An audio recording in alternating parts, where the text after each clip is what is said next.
हे guys, मैं हूँ Charu. Welcome to law school. मैं आपको लॉ के टॉपिक्स करवा रही हूँ। आगे बढ़ने से पहले चैनल को सब्सक्राइब जरूर कर लीजिए और बेल आइकन को दबाना ना भूलें। आप हमारा टेलीग्राम चैनल भी ज्वाइन कर सकते हैं, जिसका लिंक मैं आपको डिस्क्रिप्शन बॉक्स में दे दूँगी। गाइस, इंडियन पिनल कोड की लास्ट वीडियो में हमने कुछ बेसिक टर्म्स के बारे में पढ़ा था। अगर आपने अभी तक मेरी प्रीवियस वीडियोस नहीं देखी हैं तो वह भी देख लेना। आज हम इंडियन पिनल कोड में कुछ इम्पॉर्टेंट डेफिनेशंस के बारे में पढ़ेंगे।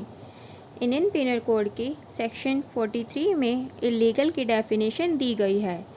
सेक्शन 43 के अकॉर्डिंग कोई भी थिंग इलीगल होगी अगर वह ऑफेंस है या प्रोहिबिटेड बाय लॉ है या जिसके ग्राउंड पर सिविल एक्शन लिया जा सकता है या फिर कोई ओमिशन है।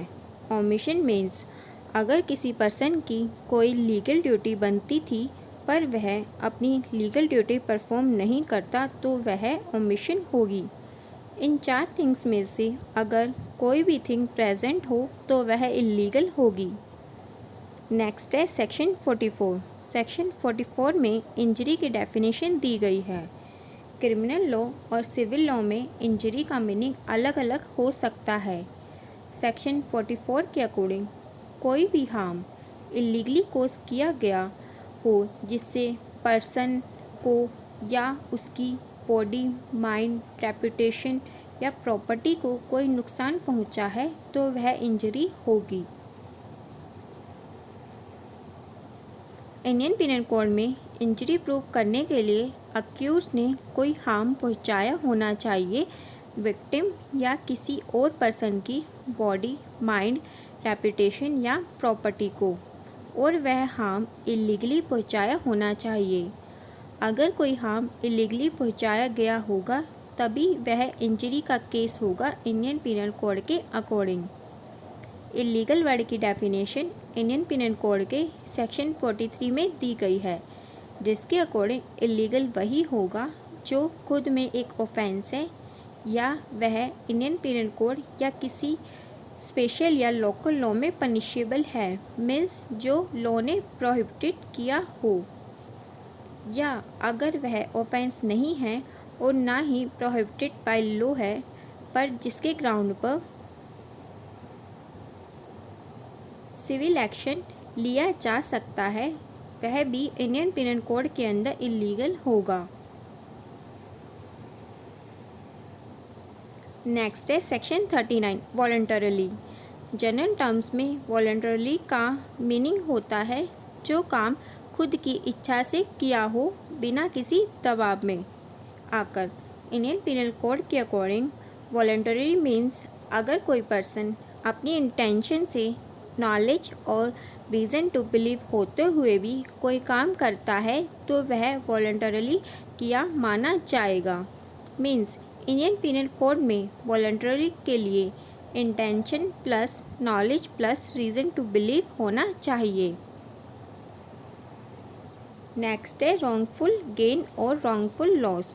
Wrongful gain and wrongful loss दोनों की डेफिनेशन इंडियन पिनल कोड के सेक्शन 23 में दी गई है।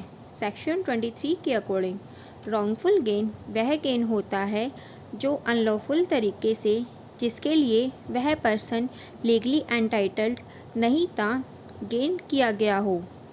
गेन का मीनिंग होता है प्रॉफिट।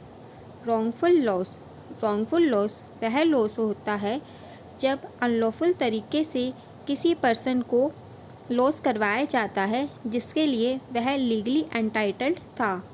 फॉर एग्ज़ाम्पल, अगर ए बी की प्रॉपर्टी जिसके लिए वह लीगली एंटाइटल्ड था अनलॉफुल तरीके से ले लेता है तो वह ए के लिए तो रॉन्गफुल गेन होगा पर बी के लिए रॉन्गफुल लॉस।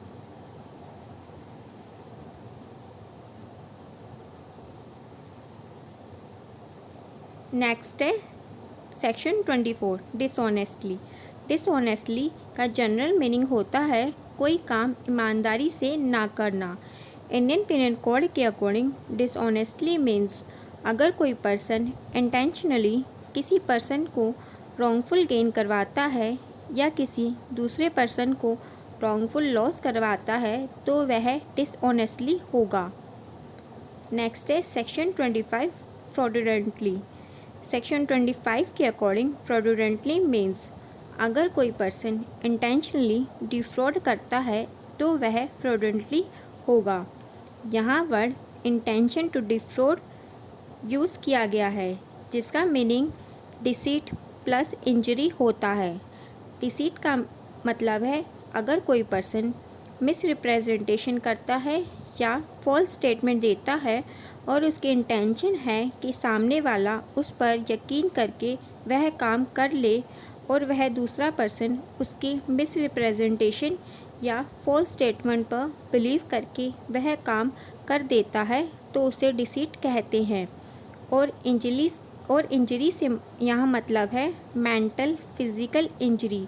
यहाँ इकोनॉमिक लॉस की बात नहीं की गई, वह सिविल केसेस में इंक्लूड होती है। Doctor Vimla versus Delhi administration 1963 supreme court. इस केस में आप सेक्शन 25 के बारे में पढ़ सकते हैं।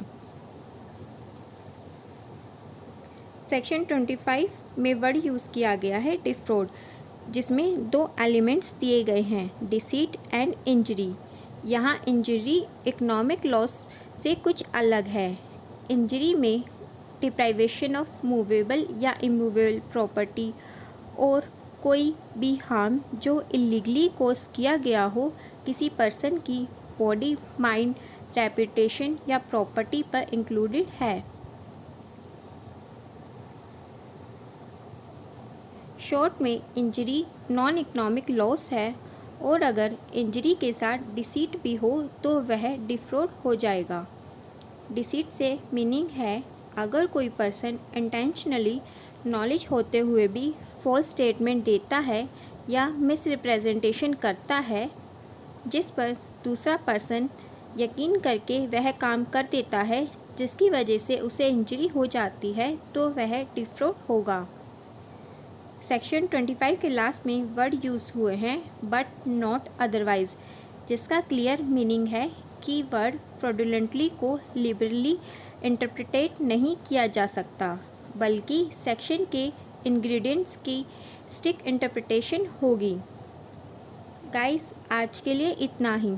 अगर आपका कोई क्वेश्चन हो या कोई डाउट हो तो आप मुझसे कमेंट बॉक्स में पूछ सकते हैं।